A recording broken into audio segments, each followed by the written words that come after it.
محبت کا سفر قسط نمبر 1 پہلا تاثر لاہور کے پرانے علاقے کی ایک تنگ لیکن صاف ستھری گلی جس میں ہر صبح سورج کی روشنی اینٹوں سے بنے مکانوں کی دیواروں سے ٹکرا کر کچھ خاص چمک پیدا کرتی تھی۔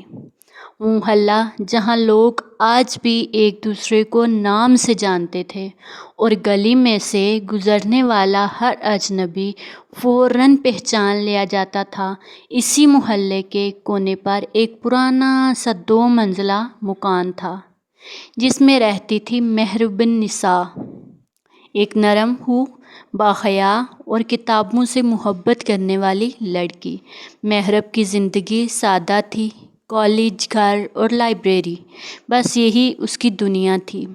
اس کی سب سے بڑی دوست تھی اس کی ڈائری۔ وہ اپنے دل کی ہر بات الفاظ میں قید کرتی اور خاموشی سے مسکرا دیتی۔ اس کا دل کسی خواب میں بسا تھا، ایک ایسا خواب جس میں محبت ہوتی ہے لیکن دکھائی نہیں دیتی، صرف محسوس کی جاتی ہے۔ اور پھر کیا ہوتا ہے دوسری طرف اب دیکھا جائے تو اسی کالج میں تھا زیان علی، ایک خوش شکل، تعلیم یافتہ اور لکھنے کے شوقین نوجوان۔ زیان ایک امیر گھرانے سے تعلق رکھتا تھا لیکن دل کا بے حد نرم اور حقیقت پسند تھا۔ اس کے والد چاہتے تھے کہ وہ خاندانی کاروبار سنبھالے لیکن زیان کا خواب کچھ اور تھا، وہ ایک معروف ناول نگار بننا چاہتا تھا۔ زیان کی پہلی ملاقات محرب سے لائبریری میں ہوئی تھی اور محرب خاموشی سے بیٹھ کر پرائڈ اینڈ پریجوڈیس پڑھ رہی تھی۔ یہ کتاب کا نام ہے پرائڈ اینڈ پریجوڈیس، اور زیان نے پہلی بار اسے یوں دیکھا جیسے وقت تھم گیا ہو۔ اس کی آنکھوں میں عجب سی ایک معصومیت تھی، جیسے وہ دنیا سے بالکل بے خبر ہو۔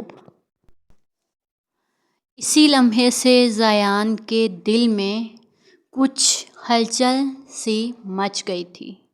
اور پھر کیا ہوتا ہے، اب آگے اس سٹوری کو اب ہم جب لے کے چلیں گے تو اس میں دیکھیں گے ہر روز وہ وہیں اسی وقت لائبریری آنے لگا۔ جو باقاعدگی سے نہیں آتا تھا اب وہ باقاعدگی سے آنے لگا۔ چند دن بعد اسی نے محسوس کیا کہ محرب بھی اس کی موجودگی کو محسوس کرتی ہے لیکن کچھ بھی کہتی نہیں ہے۔ پھر کیا ہوتا ہے کہ نہ زیان کچھ کہہ پایا اور نہ ہی محرب۔ یہ خاموشی ہی ان کے بیچ کی یہاں محبت تھی۔ وہ جو دونوں خاموش تھے، ایک دوسرے کو دیکھتے تھے، ایک دوسرے کی موجودگی کا احساس کرتے تھے، یہی ان کی محبت تھی۔ اور پھر ایک دن زیان نے تھوڑی سی ہمت کی اور اس کے قریب جا کر بیٹھ گیا۔ اور پھر زیان اور محرب، آپ کو ناول پسند ہیں؟ یہ ان کے درمیان کی گفتگو تھی۔ آپ کو ناولز پسند ہیں؟ محرب نے آہستہ سے کتاب بند کی اور پہلی بار نظریں اٹھا کر زیان کو دیکھا۔ ناولز نہیں، کہانیاں پسند ہیں، خود جو دل سے لکھی جائیں، وہ کہانیاں جو دل سے لکھی جائیں۔ زیان کو اس کی بات دل میں اتر گئی۔ وہ لمحہ جیسے ہمیشہ کے لیے دل پر نقش ہو گیا تھا۔ وہ جس میں اس نے بات کی تھی، اسے لگا کہ یہ نقشہ تو میرے دل پہ نقش ہو گیا ہے۔ پھر روز کی چھوٹی باتیں، سلام، سوال، کتابوں پر تبصرے اور کچھ نہ کہی جانے والی باتیں، لیکن وقت کب ہمیشہ ایک سا رہتا ہے۔ جب دل قریب آنے لگے تو قسمت نے آزمائش بھی لینی ہوتی ہے۔ تو اب کیا ہوتا ہے کہ جب دل قریب آنے لگے تو قسمت آزمائش لینے آتی ہے۔